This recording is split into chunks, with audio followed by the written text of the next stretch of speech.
Hello everyone, सभी का स्वागत है।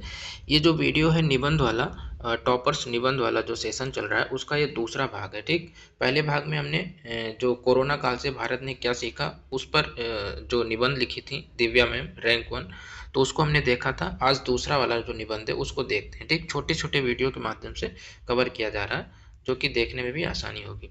तो आरओ जो मेंस दे रहे हैं, आरओ मेंस और पीसीएस जिनका 25 वाला मेंस है, उनके लिए सेशन बहुत इंपॉर्टेंट है। तो चलिए देखते हैं। मैम ने जो पहला वाला जो निबंध था उसको स्टार्ट किया था कोटेशन बेस्ड। ठीक, और ये वाला जो जो निबंध है, दूसरा वाला जो निबंध है, इसमें मैम ने एक स्टोरी बेस्ड स्टार्टिंग करने का प्रयास किया। स्टोरी, ठीक, जैसे कि सभी लोग जानते हो कि तीन ऐसे लिखना होता है और तीनों की अलग अलग तरह से स्टार्टिंग करनी होती है जिससे एग्जामिनर पर अलग प्रभाव पड़ता है। तो चलिए देखो मैम ने क्या स्टार्टिंग कैसे किया है। तो रानी अपने कमरों की खिड़की से बाहर देख रही है। ठीक है, उसकी नज़र सामने लगे नीम के पेड़ पर है जिस पर अनेक पक्षियों के घोंसले हैं। रानी को पक्षियों का चहचहाना बहुत अच्छा लगता है तथा वह सुबह उठकर सबसे पहले उस पेड़ को ही देखती है तथा खुश होती है। कुछ सालों बाद जब रानी बड़ी हुई तब तक पेड़ पर रहने वाली कई चिड़ियाँ गायब हो चुकी थीं। जब उसने यह बात अपने दादाजी को बताई तब उन्होंने कहा, रानी, यह जलवायु परिवर्तन के कारण हुआ है।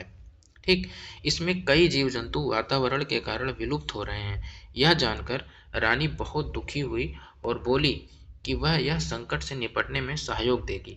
देखिए मैम ने कहानी बनाया। ठीक है, सबसे पहले किस पर कहानी बनाया? जो विषय था, निबंध का विषय जलवायु परिवर्तन। आप इस विषय पर कोई भी स्टोरी आप बना सकते हो। ठीक है, और उससे आप स्टार्टिंग कर सकते हो। यह एक बहुत ही अच्छा वे है निबंध लिखने का। ठीक, तो ये जो विषय था जलवायु परिवर्तन, संस्कृति का संकट, इस पर मैम ने एक स्टोरी बना के स्टार्टिंग किया है। ठीक, चलिए देखते हैं आगे।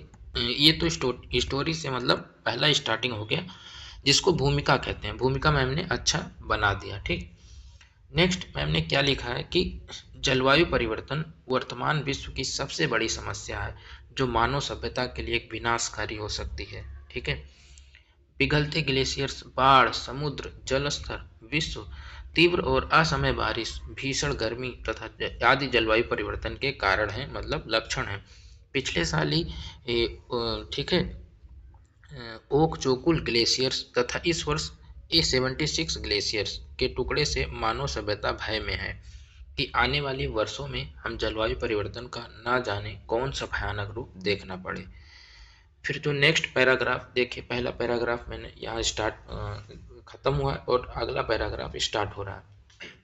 इसमें जलवायु परिवर्तन संस्कृति का संकट होती है। इसका आशय है कि जलवायु संस्कृतियों को नष्ट करने में भी योगदान देती हैं। उदाहरण के स्वरूप सिंधु घाटी सभ्यता उस समय हुए जलवायु परिवर्तन का ही कारण था। ठीक है, जुरासिक युग में डायनासोर का अंत हुआ जो कि जलवायु परिवर्तन के ही उदाहरण है। उसके बाद विभिन्न प्रकार की जो आपदाएं जैसे कोविड-19, बाढ़ हुआ केरल और हैदराबाद में, बढ़ता समुद्र का जल स्तर, हीट वेव्स ने आम जनजीवन को अस्त व्यस्त कर दिया है। छोटे छोटे पैराग्राफ आपको रखने हैं जिससे पढ़ने में बहुत ही अच्छा रहता है। ठीक, एग्जामिनर को कोई बोर नहीं महसूस होता। और आप जो एग्जाम्पल्स होता है उसे ब्रैकेट्स में आप डाल सकते हो। देखो मैम ने रखा है। ठीक, फिर उसके बाद नेक्स्ट पैराग्राफ में क्या लिखा है कि यदि जलवायु परिवर्तन के कारणों की बात करें तो पाएंगे कि जो औद्योगिकरण के दौरान अत्यधिक मात्रा में कार्बन डाइऑक्साइड गैस का उत्सर्जन होना, वाहनों से निकली कार्बन मोनोऑक्साइड, CH4, मीथेन आदि कारणों ने जलवायु परिवर्तन में अहम भूमिका निभाई है। ठीक, फिर देखिए इतने ही बड़े पैराग्राफ आप रखना। ठीक है, देख लो, 1 2 3 4 5 6, लगभग 6 8 लाइन का एक पैराग्राफ। ठीक, उसके बाद नेक्स्ट पैराग्राफ जो चेंज करना पैराग्राफ इतना डिस्टेंस छोड़कर। ठीक, उसके बाद लिखा है हमने कि इसके प्रभाव के कारण वनों में वनस्पतियों का विलुप्त होना, जीव जंतुओं का विलुप्त होना, संकटग्रस्त होना आदि, जैसे कि गिद्ध, लाल पांडा आदि, ग्रीन हाउस गैस वृद्धि होना, मनुष्य और जानवरों के व्यवहार में परिवर्तन आदि। ठीक, फिर आगे के पैराग्राफ में स्टार्टिंग हुआ है कि जलवायु परिवर्तन से निपटने के लिए विश्व के देशों ने अनेक कदम उठाए हैं, ठीक, जो सुधारवादी कदम है वो लिखा गया। सन 1972 में स्टॉकहोम सम्मेलन हुआ, जहाँ 3 अभिसमय हुए थे, ठीक है। UNFCCC United nation framework convention on climate change, UNCCD UNCBD United convention on biodiversity को लाया गया था, जिनके जो क्षेत्र थे वे जलवायु, ठीक है, परिवर्तन को रोकने, जैसे ग्रीन हाउस गैस उत्सर्जन को कम करना, भूमि के अनुर्वर मतलब जो मरुस्थलीकरण होता है उससे बचाना, ठीक है, मरुस्थलीकरण को रोकना तथा पर्यावरणीय जैव विविधता को बचाना प्रमुख कार्य था। जो अभी समय था उसके कार्य बताती हैं, ठीक। फिर उसके बाद सन 1992 में पृथ्वी सम्मेलन हुआ, जहाँ जलवायु परिवर्तन को रोकने के लिए कदम उठाए गए। क्योटो प्रोटोकॉल्स हुआ 1997, नगोया प्रोटोकॉल्स, मॉन्ट्रियल प्रोटोकॉल्स आदि की सहायता से जलवायु परिवर्तन में सहायक कारकों को कम करने का प्रयास किया गया, ठीक। तो और फिर आगे भी है कि मैम ने लिखा कि सन 2015 में पेरिस सम्मेलन में जलवायु परिवर्तन के समाधान के लिए कार्बन उत्सर्जन लक्ष्य रखा गया, जो 1.5 degree temperature pre industrial level से तय किया गया था। परंतु हाल ही में हुई COP26 में यह बताया गया कि देशों 2015 के लक्ष्य को पूरा करने में असफल सिद्ध हो रहे हैं, ठीक, जिससे यह सदी के अंत तक वैश्विक ताप टेम्परेचर जो है वह लगभग 2.4%, ठीक है, वह 2030 तक 2.7% तक बढ़ने की उम्मीद है, ठीक। इन आंकड़ों से पता चलता है कि हमें जल्द ही सही कदम उठाने होंगे, जिससे जलवायु परिवर्तन को मानव सभ्यता के लिए हानिकारक ना होना पड़े, ठीक। COP26 में भारत के द्वारा जलवायु परिवर्तन से निपटने के लिए पंच मित्र, ठीक है, दिए गए, ठीक। अब इसमें भारत के बीच जो इनपुट्स हैं उसको मैंने आगे नेक्स्ट पैराग्राफ में शामिल किया है कि तकनीकी सुनवाई भारत ने क्या कर रहा है कि तकनीकी सुनवाई की गई। इसमें भारत को 2030 तक 500 गीगावाट ऊर्जा नवीकरणीय संसाधनों से प्राप्त करने का लक्ष्य रखा है। कार्बन सोखने मतलब जो पेड़ के द्वारा जो कार्बन सिंक का काम करता है, कार्बन सिंक, तो कार्बन सोखने आदि लक्ष्य भी निर्धारित किए गए।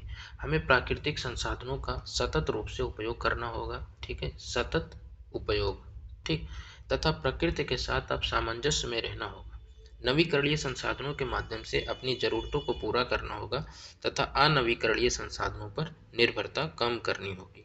तभी हम जलवायु परिवर्तन से निपट सकते हैं, अन्यथा यह मानव सभ्यता पर एक बड़ा संकट बन सकता है, ठीक। जलवायु परिवर्तन, यहाँ नेक्स्ट पैराग्राफ है। एक्टिविस्ट जो होते हैं जैसे कि ग्रेटा थुनबर्ग है, उनके माध्यम से लोगों को जागरूक करना होगा। इस प्रकार प्रकृति और मनुष्य एक साथ रहता है। तो नेक्स्ट जो विशेष से श्रीलंका संकट का भारत, तो ये जो दूसरा वाला जो निबंध था उसको हमने देख लिया, ठीक है, सेकेंड वाला निबंध था। देखिए ये जो सेशन करने का उद्देश्य है कि आप इस निबंध को अच्छे से देखें, ठीक है, वीडियो को रोक करके आप उसको पढ़ो, ठीक है, और ये सीखो कि मैम ने कैसे छोटे छोटे पैराग्राफ में, ठीक है, अपने जो आंसर्स हैं उनको बहुत सारे आयामों में डिस्कस किया है, ठीक, बहुत सारे एस्पेक्ट्स में डिस्कस करना है निबंध को। तो जलवायु पहले सबसे पहले देख लीजिए आप, जलवायु परिवर्तन संस्कृति का संकट, मैम ने सबसे पहले इस विषय से संबंधित एक स्टोरी बना के, ठीक है, स्टार्टिंग किया है। फिर उसके विभिन्न खंड, बहुत सारे खंडों में बांटकर उसको मैम ने डील किया है। जैसे सबसे पहले संकट के बारे में बता दिया कि और उसके बाद उससे संबंधित जो समाधान है कि बहुत सारे जो इंटरनेशनल कन्वेंशन हो रहे हैं उसमें भारत का योगदान है, और उसके बाद उपाय मतलब कि अपनी राय दे दी मैम ने, ठीक। और इस प्रकार पॉजिटिव तरीके से जो निबंध है उसकी एंड कर दी गई है। तो आप भी ऐसे ही निबंध लिखिए, और नेक्स्ट वीडियो में हम श्रीलंका संकट वाला भी जो निबंध है उसको बनाएंगे, ठीक है। तो जुड़े रहिए टॉपर्स की कॉपी को अच्छे से देखने के लिए। तो चलते हैं और नेक्स्ट वीडियो में मिलते हैं। जय हिंद, जय भारत।